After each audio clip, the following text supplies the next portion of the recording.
ya, jadi kita semangat terus ibadahnya, jangan sampai minder karena nanti kita yang rugi sendiri ya. Nah, mohon izin Ustadz Hilman. Iya. Jadi ini nih katanya di malam yang penuh berkah ini dan yang sangat istimewa ini katanya ada 3 peristiwa nih yang terjadi di malam Lailatul Qadar. Kira-kira peristiwa itu apa sih Ustadz Hilman yang terjadi di malam kemuliaan ini? Mohon izin silakan Ustadz Hilman. Baik, Masya Allah, Ustaz Syam, Ustaz Maulana, Kak Aca, dan seluruh guru-guru kami yang dirahmati Allah. Bismillahirrahmanirrahim. Assalamualaikum warahmatullahi wabarakatuh. Waalaikumsalam warahmatullahi wabarakatuh. Alhamdulillah wassalatu wassalamu ala rasulillah. La haula wa la quwata illa billah amma ba'd. Jamaah Islam itu indah yang dirahmati Allah subhanahu wa ta'ala. Baiknya Allah kepada kita ketika Allah berikan kesempatan kepada kita untuk bertemu dengan bulan suci Ramadan. Dan maha baiknya Allah lagi di bulan Ramadan itu Allah hadirkan malam yang mulia.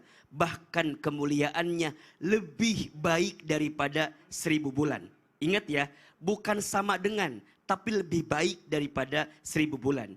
Itulah Lailatul Qadar, malam Al-Qadar. Ada 3 peristiwa penting di malam itu sehingga Lailatul Qadar menjadi malam yang sangat mulia dan luar biasa. Yang pertama, di malam itu adalah malam pertama diturunkannya Al-Quran.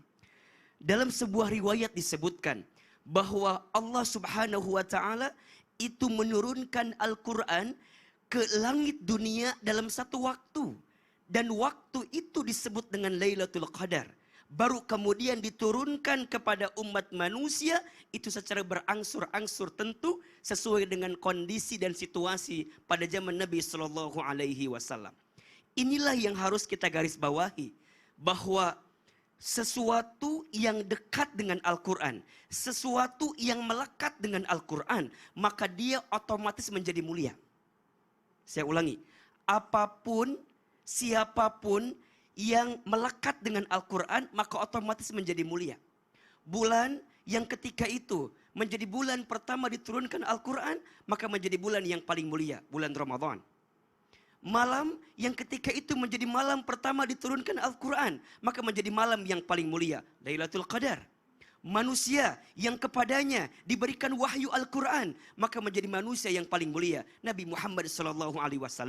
Malaikat yang bertugas menyampaikan wahyu Al-Quran, maka menjadi pemimpinnya para malaikat, Malaikat Jibril alaihissalam. Kota yang di tempat itu diturunkannya Al-Quran pertama kali, maka menjadi kota yang paling mulia di dunia, Mekkah dan Madinah. Ini satu catatan penting. Di malam itu peristiwanya Allah pertama kali turunkan Al-Quran. Yang kedua, peristiwanya adalah di malam itu turunnya malaikat ke bumi. Saking kemudian mereka berdesak-desakan. Untuk apa?